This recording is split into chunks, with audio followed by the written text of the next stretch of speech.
Hello everyone, आज से हम शुरू कर रहे हैं अगस्त वीक एक advanced current affairs sample paper की नई सीरीज। इस वीडियो में हम प्रश्न के मॉडल आंसर्स को समझेंगे। सभी उत्तर यूपीएससी मेंस परीक्षा की मांग के अनुसार सरल भाषा में दिए गए हैं ताकि आप इन्हें आसानी से समझ सकें और उत्तर लेखन में उपयोग कर सकें। तो चलिए बिना किसी देरी के शुरू करते हैं। प्रश्न 1, पीएम स्वनिधि योजना वित्तीय समावेशन, शहरी आजीविका और डिजिटल गवर्नेंस का एक महत्वपूर्ण माध्यम बनकर उभरी है। 6 वर्षों की उपलब्धियों तथा शेष चुनौतियों की चर्चा कीजिए। इस प्रश्न में परीक्षक आपसे पीएम स्वनिधि योजना के प्रभाव और उसकी चुनौतियों के बारे में पूछ रहा है।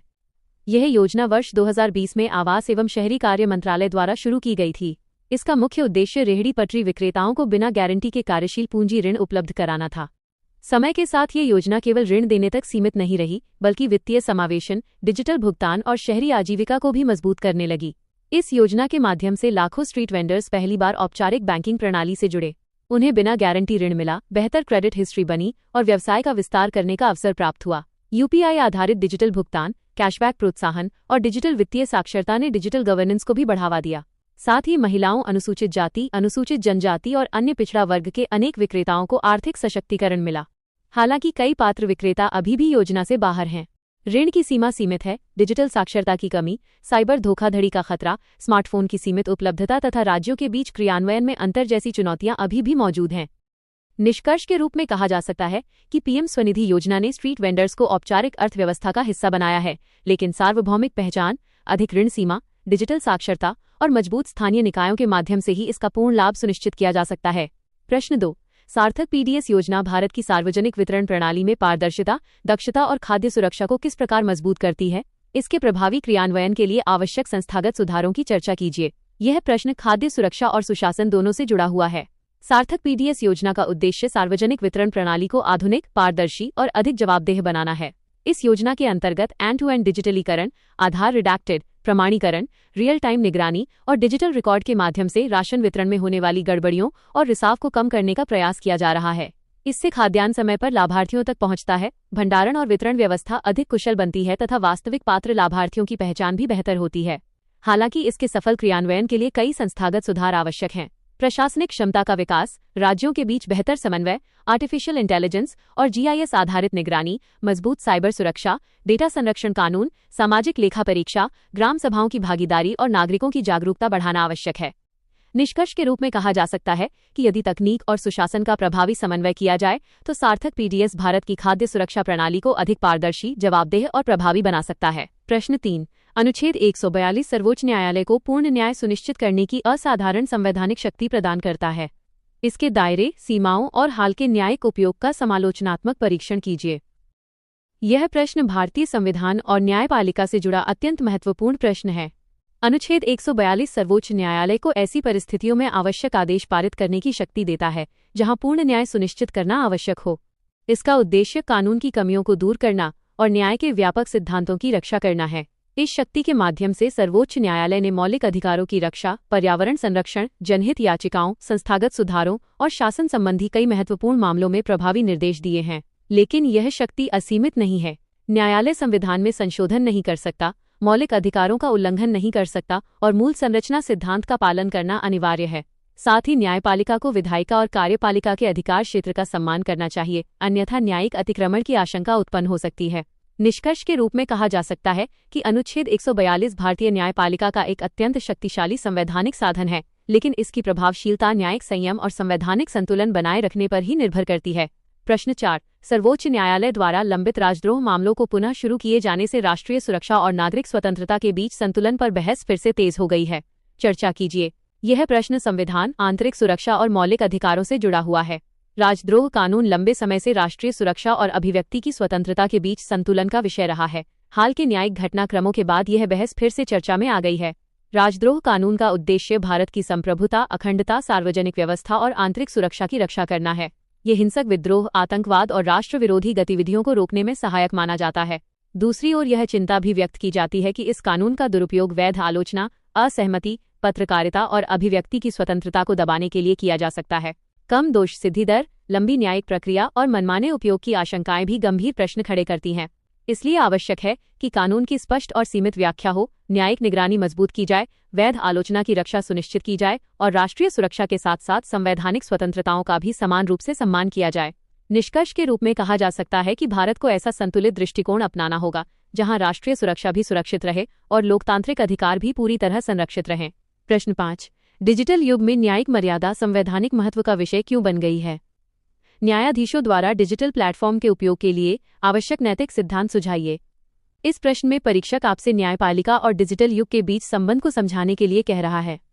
आज सोशल मीडिया और डिजिटल प्लेटफॉर्म ने सार्वजनिक संवाद का स्वरूप पूरी तरह बदल दिया है। ऐसे में न्यायाधीशों का ऑनलाइन आचरण केवल व्यक्तिगत नहीं बल्कि न्यायपालिका की संस्थागत विश्वसनीयता से भी जुड़ जाता है। यदि न्यायिक मर्यादा बनी रहती है तो न्यायपालिका की स्वतंत्रता, निष्पक्षता और जनता का विश्वास मजबूत होता है। साथ ही विधि का शासन, संवैधानिक नैतिकता और लोकतांत्रिक जवाबदेही भी सुरक्षित रहती है। डिजिटल प्लेटफॉर्म पर न्यायाधीशों को राजनीतिक तटस्थता बनाए रखनी चाहिए, लंबित मामलों पर सार्वजनिक टिप्पणी से बचना चाहिए, गोपनीयता का सम्मान करना चाहिए और केवल तथ्य आधारित एवं जिम्मेदार संवाद करना चाहिए। साथ ही न्यायपालिका के लिए एक स्पष्ट डिजिटल आचार संहिता, नियमित डिजिटल साक्षरता प्रशिक्षण और संस्थागत निगरानी व्यवस्था भी आवश्यक है। निष्कर्ष के रूप में कहा जा सकता है कि डिजिटल युग में न्यायिक मर्यादा केवल व्यक्तिगत नैतिकता का विषय नहीं बल्कि न्यायपालिका की स्वतंत्रता और संविधान पर जनता के विश्वास की आधारशिला है। प्रश्न 6। संसद की याचिका समिति भारतीय लोकतंत्र के सहभागी स्वरूप को प्रतिबिंबित करती है।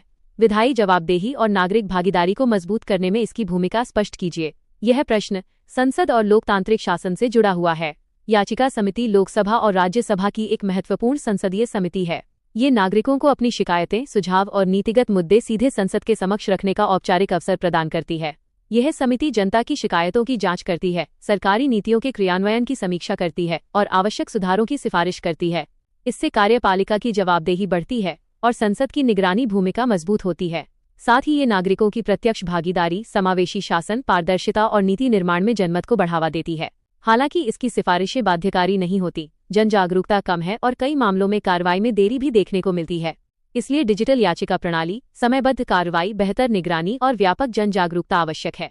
निष्कर्ष के रूप में कहा जा सकता है कि याचिका समिति भारतीय लोकतंत्र को अधिक सहभागी, उत्तरदायी और नागरिक केंद्रित बनाने का एक महत्वपूर्ण संसदीय माध्यम है। प्रश्न 7। आर्द्र भूमियां जलवायु सहनशीलता और जैव विविधता संरक्षण की दृष्टि से अत्यंत महत्वपूर्ण हैं। वेटलैंड संरक्षण नियम 2017 की सर्वोच्च न्यायालय द्वारा की जा रही समीक्षा के संदर्भ में संवैधानिक और पर्यावरणीय मुद्दों की चर्चा कीजिए। यह प्रश्न पर्यावरण और संविधान दोनों से जुड़ा हुआ है। आर्द्र भूमियां यानी वेटलैंड्स ऐसे पारिस्थितिक तंत्र हैं जो बाढ़ नियंत्रण, भूजल पुनर्भरण, कार्बन अवशोषण, सूखा प्रबंधन और जैव विविधता संरक्षण में अत्यंत महत्वपूर्ण भूमिका निभाते हैं। ये प्रवासी पक्षियों, जलीय जीवों और लाखों लोगों की आजीविका का भी आधार हैं। सर्वोच्च न्यायालय की समीक्षा का मुख्य उद्देश्य इन क्षेत्रों के प्रभावी संरक्षण और बेहतर शासन व्यवस्था को सुनिश्चित करना है। संवैधानिक दृष्टि से ये विषय अनुच्छेद 21 अर्थात स्वच्छ पर्यावरण के अधिकार, अनुच्छेद 48 की, अनुच्छेद 51 की जी, सतत विकास सिद्धांत और पब्लिक ट्रस्ट डॉक्ट्रिन से जुड़ा हुआ है। लेकिन अतिक्रमण, अनियंत्रित शहरीकरण, कमजोर क्रियान्वयन और राज्यों के बीच समन्वय की कमी जैसी समस्याएं अभी भी संरक्षण के मार्ग में बड़ी बाधाएं हैं। इसलिए वैज्ञानिक मैपिंग, GIS आधारित निगरानी, सामुदायिक भागीदारी और सख्त कानूनी प्रवर्तन को मजबूत करना आवश्यक है। निष्कर्ष के रूप में कहा जा सकता है कि आर्द्र भूमियों का संरक्षण केवल पर्यावरण का नहीं बल्कि भारत की जल सुरक्षा, जलवायु सहनशीलता और सतत विकास का भी आधार है। प्रश्न 8। भूल जाने का अधिकार भारत में निजता संबंधी न्यायशास्त्र के विकास का प्रतीक है। हाल ही में दिल्ली उच्च न्यायालय के निर्णय के संदर्भ में चर्चा कीजिए। यह प्रश्न संविधान, डिजिटल अधिकार और निजता से जुड़ा हुआ है। भूल जाने का अधिकार अर्थात राइट टू बी फॉरगॉटन किसी व्यक्ति को यह अधिकार देता है कि विशेष परिस्थितियों में उसकी व्यक्तिगत जानकारी को सार्वजनिक पहुंच से हटाया जा सके। यह अनुच्छेद 21 के अंतर्गत निजता के अधिकार का विस्तार माना जाता है। हाल ही में दिल्ली उच्च न्यायालय ने इस विषय पर महत्वपूर्ण टिप्पणियां करते हुए डिजिटल युग में व्यक्ति की गरिमा, निजता और व्यक्तिगत पहचान की सुरक्षा पर विशेष बल दिया। ये अधिकार व्यक्ति की प्रतिष्ठा की रक्षा करता है, डिजिटल पहचान पर नियंत्रण देता है, डेटा संरक्षण को मजबूत करता है और ऑनलाइन सुरक्षा को बढ़ावा देता है। हालांकि इसके सामने अभिव्यक्ति की स्वतंत्रता, सार्वजनिक हित, पारदर्शिता और व्यावहारिक क्रियान्वयन जैसी चुनौतियां भी मौजूद हैं। इसलिए आवश्यक है कि स्पष्ट कानूनी ढांचा विकसित किया जाए, निजता और अभिव्यक्ति की स्वतंत्रता के बीच संतुलन बनाया जाए, मजबूत डेटा संरक्षण व्यवस्था लागू की जाए और न्यायिक सुरक्षा उपाय सुनिश्चित किए जाएं। निष्कर्ष के रूप में कहा जा सकता है कि भूल जाने का अधिकार भारत में विकसित हो रहे निजता संबंधी न्यायशास्त्र का महत्वपूर्ण हिस्सा है, लेकिन इसका उपयोग व्यक्तिगत अधिकारों और सार्वजनिक हित के बीच संतुलन बनाए रखते हुए ही किया जाना चाहिए। प्रश्न 9। इमिग्रेशन एंड फॉरेनर्स रूल्स 2025 के उद्देश्यों तथा आंतरिक सुरक्षा, प्रवासन शासन और भारत की वैश्विक सहभागिता पर इसके संभावित प्रभावों का परीक्षण कीजिए। यह प्रश्न आंतरिक सुरक्षा और प्रशासन दोनों से जुड़ा हुआ है। इमिग्रेशन एंड फॉरेनर्स रूल्स 2025 का उद्देश्य आधुनिक तकनीक की सहायता से भारत की आव्रजन व्यवस्था को अधिक सुरक्षित, पारदर्शी और प्रभावी बनाना है। आंतरिक सुरक्षा के दृष्टिकोण से यह नियम सीमा प्रबंधन को मजबूत करेगा, पहचान सत्यापन को बेहतर बनाएगा, अवैध प्रवासन पर नियंत्रण करेगा तथा आतंकवाद और संगठित अपराध जैसी चुनौतियों से निपटने में सहायता करेगा। प्रवासन शासन के क्षेत्र में डिजिटल इमिग्रेशन प्रणाली, बेहतर वीजा प्रबंधन, नियमों के पालन की निगरानी तथा प्रशासनिक दक्षता में सुधार देखने को मिलेगा। वहीं वैश्विक स्तर पर यह व्यापार, पर्यटन, निवेश और कुशल मानव संसाधन के आवागमन को भी प्रोत्साहित करेगा। हालांकि निजता की सुरक्षा, डेटा संरक्षण, प्रशासनिक क्षमता और मानवाधिकारों की रक्षा जैसी चुनौतियां भी सामने आएंगी। इसलिए तकनीक आधारित निगरानी, मजबूत डेटा संरक्षण कानून, अंतर्राष्ट्रीय सहयोग और पारदर्शी क्रियान्वयन सुनिश्चित करना आवश्यक होगा।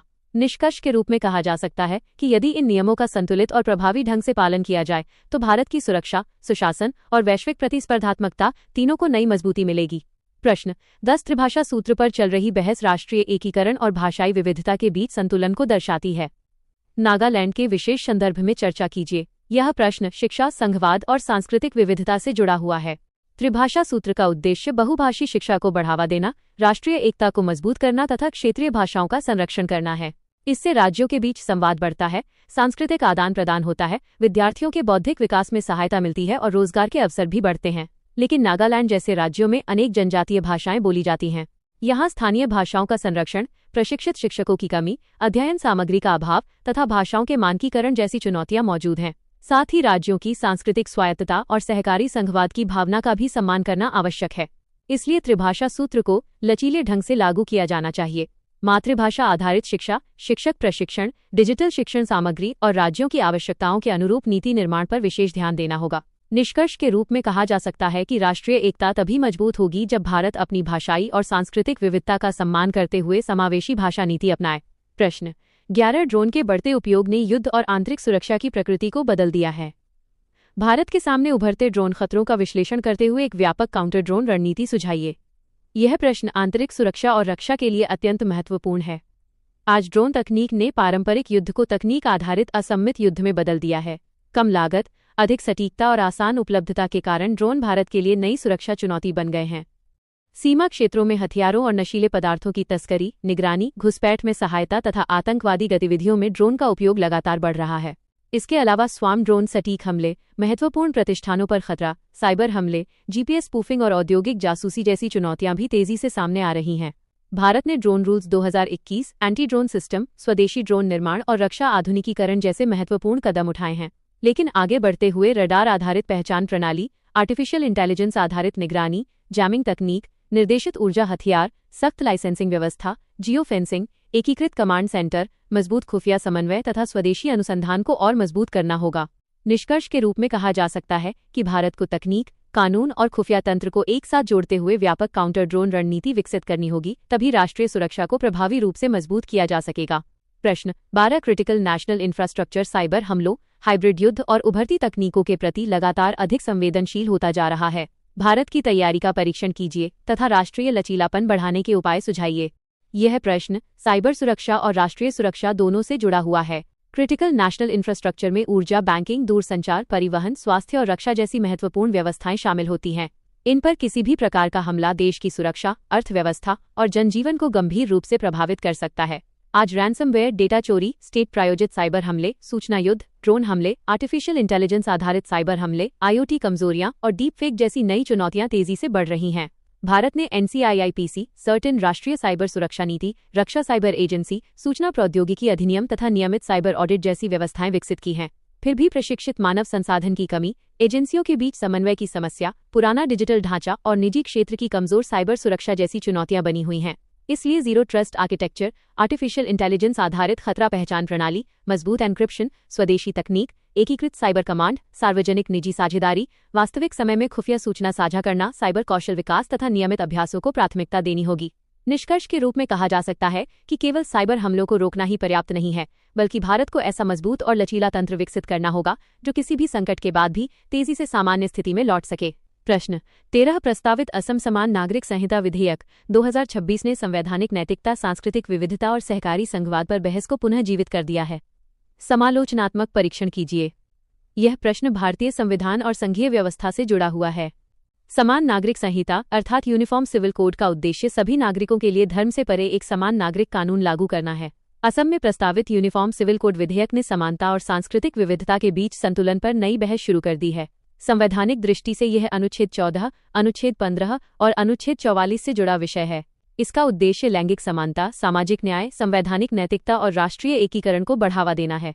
इसके समर्थकों का मानना है कि इससे सभी नागरिकों को समान अधिकार मिलेंगे, भेदभावपूर्ण प्रथाएं समाप्त होंगी और कानून की समानता स्थापित होगी। लेकिन दूसरी ओर आदिवासी परंपराओं, स्थानीय रीति रिवाजों, धार्मिक स्वतंत्रता, सांस्कृतिक स्वायत्तता और राज्यों की विशिष्ट परिस्थितियों को लेकर गंभीर चिंताएं भी व्यक्त की जा रही हैं। इसलिए सहकारी संघवाद और व्यापक जन परामर्श अत्यंत आवश्यक है। निष्कर्ष के रूप में कहा जा सकता है कि समान नागरिक संहिता का मार्ग केवल संवैधानिक मूल्यों पर नहीं बल्कि सामाजिक सहमति, सांस्कृतिक सम्मान और समावेशी सुधारों पर आधारित होना चाहिए। प्रश्न 14। उत्तर पूर्व अब भारत की भौगोलिक सीमा नहीं बल्कि आर्थिक प्रवेश द्वार बन चुका है। संतुलित क्षेत्रीय विकास और एक्ट ईस्ट नीति के संदर्भ में अष्टलक्ष्मी राइजिंग के महत्व की चर्चा कीजिए। यह प्रश्न क्षेत्रीय विकास और भारत की विदेश नीति दोनों से जुड़ा हुआ है। अष्टलक्ष्मी राइजिंग का उद्देश्य उत्तर पूर्व भारत को विकसित भारत 2047 और एक्ट ईस्ट नीति का विकास इंजन बनाना है। इस पहल के माध्यम से सड़क, रेल, हवाई संपर्क और मल्टी मॉडल लॉजिस्टिक्स को मजबूत किया जा रहा है। इससे व्यापार, पर्यटन, निवेश, एमएसएमई विकास, स्थानीय उद्योगों और रोजगार के नए अवसर पैदा होंगे। साथ ही क्षेत्रीय असमानताओं को कम करने और लोगों के जीवन स्तर में सुधार की भी उम्मीद है। रणनीतिक दृष्टि से उत्तर पूर्व भारत दक्षिण पूर्व एशिया का प्रवेश द्वार है। यह आसियान, बिम्स्टेक, सीमा पार व्यापार और राष्ट्रीय सुरक्षा के लिए अत्यंत महत्वपूर्ण क्षेत्र है। हालांकि कठिन भौगोलिक परिस्थितियां, आधारभूत संरचना की कमी, उग्रवाद और पर्यावरणीय संवेदनशीलता जैसी चुनौतियां अभी भी मौजूद हैं। इसलिए सतत आधारभूत संरचना, सामुदायिक भागीदारी, हरित विकास और परियोजनाओं के तेज क्रियान्वयन पर विशेष ध्यान देना होगा। निष्कर्ष के रूप में कहा जा सकता है कि एक समृद्ध उत्तर पूर्व भारत, संतुलित क्षेत्रीय विकास, राष्ट्रीय सुरक्षा और भारत की पूर्वी आर्थिक प्रगति की मजबूत आधारशिला बनेगा। प्रश्न 15। विश्वसनीय आधिकारिक आंकड़े साक्ष्य आधारित शासन के लिए आवश्यक हैं। भारत में सांख्यिकीय डेटाबेस सुधार की आवश्यकता तथा इससे जुड़ी संस्थागत चुनौतियों की चर्चा कीजिए। यह प्रश्न सुशासन और अर्थव्यवस्था दोनों के लिए महत्वपूर्ण है।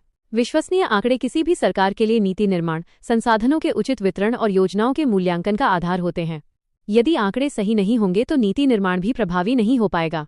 सांख्यिकीय डेटाबेस के आधुनिकीकरण से बेहतर नीति निर्माण, जीडीपी का सटीक आकलन, रोजगार, महंगाई, गरीबी, स्वास्थ्य और शिक्षा संबंधी योजनाओं का प्रभावी क्रियान्वयन संभव होगा। साथ ही अंतर्राष्ट्रीय स्तर पर भारत की विश्वसनीयता और निवेशकों का विश्वास भी बढ़ेगा।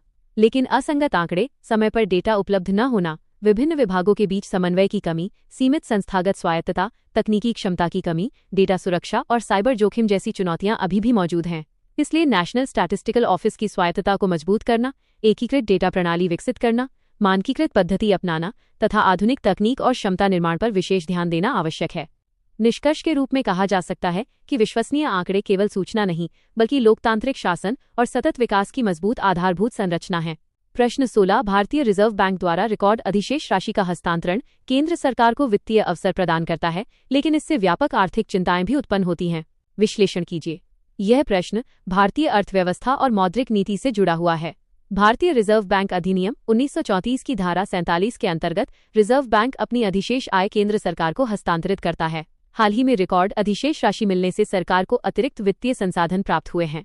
इससे राजकोषीय घाटे का दबाव कम हो सकता है, उधारी घट सकती है तथा आधारभूत संरचना, रोजगार, मानव पूंजी और कल्याणकारी योजनाओं में अधिक निवेश संभव हो सकता है। इससे आर्थिक विकास को भी गति मिल सकती है। लेकिन दूसरी ओर यदि इस धन का अत्यधिक उपयोग किया गया तो मांग आधारित मुद्रास्फीति, अतिरिक्त तरलता, मूल्य स्थिरता पर दबाव और मौद्रिक नीति के समक्ष नई चुनौतियां उत्पन्न हो सकती हैं। साथ ही एकमुश्त आय पर अत्यधिक निर्भरता तथा रिजर्व बैंक की स्वायत्तता को लेकर भी चिंताएं सामने आती हैं। इसलिए सरकार को इस राशि का उपयोग मुख्य रूप से पूंजीगत व्यय में करना चाहिए, राजकोषीय अनुशासन बनाए रखना चाहिए, कर संग्रह को मजबूत करना चाहिए और रिजर्व बैंक की स्वतंत्रता का पूरा सम्मान करना चाहिए। निष्कर्ष के रूप में कहा जा सकता है कि रिजर्व बैंक का अधिशेष भारत के लिए एक महत्वपूर्ण वित्तीय अवसर है, लेकिन इसे दीर्घकालिक संरचनात्मक सुधारों का विकल्प नहीं बल्कि आर्थिक विकास को गति देने वाले रणनीतिक संसाधन के रूप में उपयोग किया जाना चाहिए। प्रश्न 17। एकीकृत आधारभूत संरचना विकास विकसित भारत 2047 की दृष्टि का केंद्रीय तत्व है। समावेशी आर्थिक विकास को गति देने में मल्टी मॉडल कनेक्टिविटी, लॉजिस्टिक सुधार और डिजिटल इंफ्रास्ट्रक्चर की भूमिका पर चर्चा कीजिए। ये प्रश्न भारत के आर्थिक विकास और आधारभूत संरचना से जुड़ा हुआ है। विकसित भारत 2047 के लिए केवल सड़कें या रेल नेटवर्क ही पर्याप्त नहीं है, बल्कि भौतिक, डिजिटल और सामाजिक कनेक्टिविटी का एकीकृत विकास आवश्यक है। मल्टीमॉडल कनेक्टिविटी के अंतर्गत सड़क, रेल, बंदरगाह और हवाई परिवहन को एक दूसरे से जोड़ा जा रहा है। पीएम गति शक्ति, भारतमाला और सागरमाला जैसी पहले लॉजिस्टिक्स लागत कम करने, माल परिवहन को तेज करने और भारत की वैश्विक प्रतिस्पर्धा बढ़ाने में महत्वपूर्ण भूमिका निभा रही हैं। दूसरी ओर नेशनल लॉजिस्टिक्स पॉलिसी, आधुनिक वेयरहाउस, अंतिम छोर तक कनेक्टिविटी और एकीकृत लॉजिस्टिक्स प्लेटफॉर्म व्यापार को सरल बना रहे हैं तथा क्षेत्रीय विकास और रोजगार को बढ़ावा दे रहे हैं। डिजिटल इंफ्रास्ट्रक्चर के तहत BharatNet 5G digital public infrastructure, UPI और ई-गवर्नेंस नागरिकों तक सेवाओं की तेज, पारदर्शी और समावेशी पहुंच सुनिश्चित कर रहे हैं। हालांकि वित्तीय संसाधनों की कमी, भूमि अधिग्रहण, पर्यावरणीय चिंताएं और परियोजनाओं में देरी जैसी चुनौतियां अभी भी मौजूद हैं। इसलिए पब्लिक प्राइवेट पार्टनरशिप, हरित आधारभूत संरचना, तकनीक आधारित निगरानी और समयबद्ध क्रियान्वयन पर विशेष ध्यान देना होगा। निष्कर्ष के रूप में कहा जा सकता है कि एकीकृत आधारभूत संरचना भारत को अधिक प्रतिस्पर्धी, समावेशी और मजबूत अर्थव्यवस्था बनाने की सबसे बड़ी विकास शक्ति है। प्रश्न 18 credit guarantee scheme for microfinance institutions -2.0 अर्थात CGSMFI -2.0 की वित्तीय समावेशन, MSME समर्थन और वित्तीय स्थिरता में भूमिका का मूल्यांकन कीजिए। यह प्रश्न वित्तीय समावेशन और अर्थव्यवस्था से जुड़ा हुआ है। CGSMFI -2.0 का उद्देश्य माइक्रोफाइनेंस संस्थानों को क्रेडिट गारंटी प्रदान कर छोटे उधारकर्ताओं तक ऋण पहुंच को आसान बनाना है। यह योजना बिना जमानत ऋण, ग्रामीण क्षेत्रों तक बैंकिंग पहुंच, महिलाओं के आर्थिक सशक्तिकरण, स्वयं सहायता समूहों और कमजोर वर्गों के लिए वित्तीय समावेशन को मजबूत करती है। MSME क्षेत्र को कार्यशील पूंजी, व्यवसाय विस्तार, उद्यमिता और रोजगार सृजन में भी इससे महत्वपूर्ण सहायता मिलती है। साथ ही स्थानीय उद्योगों और ग्रामीण अर्थव्यवस्था को भी नई गति मिलती है। वित्तीय स्थिरता की दृष्टि से क्रेडिट गारंटी बैंकों का जोखिम कम करती है, ऋण प्रवाह बढ़ाती है और गैर निष्पादित परिसंपत्तियों यानी NPA के जोखिम को कम करने में सहायता करती है। हालांकि नैतिक जोखिम, ऋण मूल्यांकन की चुनौतियां, क्षेत्रीय असमानता और निगरानी की कमजोर व्यवस्था जैसी समस्याएं भी सामने आती हैं। इसलिए मजबूत जोखिम प्रबंधन, डिजिटल निगरानी, वित्तीय साक्षरता और नियमित प्रभाव मूल्यांकन आवश्यक है। निष्कर्ष के रूप में कहा जा सकता है कि प्रभावी क्रियान्वयन के साथ ये योजना समावेशी विकास, उद्यमिता और वित्तीय स्थिरता की मजबूत आधारशिला बन सकती है। प्रश्न 19 अनुच्छेद 142 राजद्रोह, भूल जाने का अधिकार, न्यायिक मर्यादा और नए इमिग्रेशन नियमों से जुड़े हालिया घटनाक्रम यह दर्शाते हैं कि भारत में संवैधानिक शासन अब कानून, तकनीक और व्यक्तिगत अधिकारों की पारस्परिकता से अधिक प्रभावित हो रहा है। समालोचनात्मक परीक्षण कीजिए। यह प्रश्न संविधान, प्रौद्योगिकी और सुशासन का समग्र प्रश्न है। आज भारत में संवैधानिक शासन केवल कानून तक सीमित नहीं है, बल्कि डिजिटल तकनीक, राष्ट्रीय सुरक्षा और मौलिक अधिकारों के बीच संतुलन स्थापित करने की दिशा में विकसित हो रहा है। अनुच्छेद 142 सर्वोच्च न्यायालय को पूर्ण न्याय सुनिश्चित करने की शक्ति देता है। वहीं भूल जाने का अधिकार और निजता का अधिकार डिजिटल युग में व्यक्ति की गरिमा और डेटा सुरक्षा को मजबूत करते हैं। दूसरी ओर राजद्रोह कानून और इमिग्रेशन नियम राष्ट्रीय सुरक्षा, सीमा प्रबंधन और आंतरिक सुरक्षा को सुदृढ़ करने का प्रयास करते हैं। वहीं न्यायाधीशों का डिजिटल आचरण न्यायपालिका की निष्पक्षता और जनता के विश्वास को बनाए रखने के लिए अत्यंत आवश्यक हो गया है। लेकिन इन सभी विषयों में कई संवैधानिक चुनौतियां भी हैं, जैसे सुरक्षा और स्वतंत्रता के बीच संतुलन, निजता और पारदर्शिता का टकराव, न्यायिक सक्रियता और न्यायिक संयम के बीच सीमा तथा तकनीक के नैतिक उपयोग की आवश्यकता। इसलिए अधिकार आधारित डिजिटल शासन, मजबूत डेटा संरक्षण कानून, न्यायिक संयम, जवाबदेह तकनीकी उपयोग और नागरिक केंद्रित शासन व्यवस्था को मजबूत करना आवश्यक है। निष्कर्ष के रूप में कहा जा सकता है कि भारत का संवैधानिक भविष्य तभी मजबूत होगा जब स्वतंत्रता, सुरक्षा, तकनीक और विधि के शासन के बीच संतुलित समन्वय स्थापित किया जाएगा। प्रश्न 20 डिजिटल प्लेटफॉर्म के न्यायिक उपयोग से जुड़े नैतिक मुद्दों, उत्तरदायी डिजिटल आचरण और संस्थागत मूल्यों की चर्चा कीजिए। यह प्रश्न एथिक्स पेपर का केस स्टडी आधारित प्रश्न है। इस केस में सबसे प्रमुख नैतिक मुद्दे हैं न्यायिक निष्पक्षता, स्वतंत्रता, ईमानदारी, संस्थागत गरिमा, जनविश्वास, पारदर्शिता, जवाबदेही, गोपनीयता और डिजिटल प्लेटफॉर्म के जिम्मेदार उपयोग की आवश्यकता। उत्तरदायी डिजिटल आचरण के लिए न्यायाधीशों को लंबित मामलों पर सार्वजनिक टिप्पणी से बचना चाहिए, राजनीतिक तटस्थता बनाए रखनी चाहिए, गोपनीय जानकारी की रक्षा करनी चाहिए तथा न्यायिक संयम का पालन करना चाहिए। संस्थागत स्तर पर डिजिटल आचार संहिता, सर्वोच्च न्यायालय के स्पष्ट दिशा निर्देश, नियमित नैतिक प्रशिक्षण, आंतरिक निगरानी व्यवस्था और साइबर सुरक्षा को मजबूत करना आवश्यक है। साथ ही सभी सार्वजनिक संवाद तथ्य आधारित हों, आधिकारिक माध्यमों से किए जाएं तथा पारदर्शिता और जवाबदेही के साथ जनता का विश्वास बनाए रखा जाए। इस पूरे विषय के मूल नैतिक मूल्य हैं ईमानदारी, निष्पक्षता, वस्तुनिष्ठता, उत्तरदायित्व, जिम्मेदारी और लोकविश्वास। निष्कर्ष के रूप में कहा जा सकता है कि न्यायपालिका द्वारा डिजिटल प्लेटफॉर्म का उपयोग ऐसा होना चाहिए जिससे तकनीक न्यायपालिका की विश्वसनीयता और संवैधानिक मूल्यों को मजबूत करे, न कि उन्हें कमजोर बनाए। इसी के साथ अगस्त week 1 current affairs sample paper की चर्चा समाप्त होती है। अगर आपको ये वीडियो पसंद आया हो तो वीडियो को लाइक करें, अपने दोस्तों के साथ शेयर करें और हमारे चैनल को जरूर सब्सक्राइब करें। धन्यवाद। मिलते हैं अगले वीडियो में।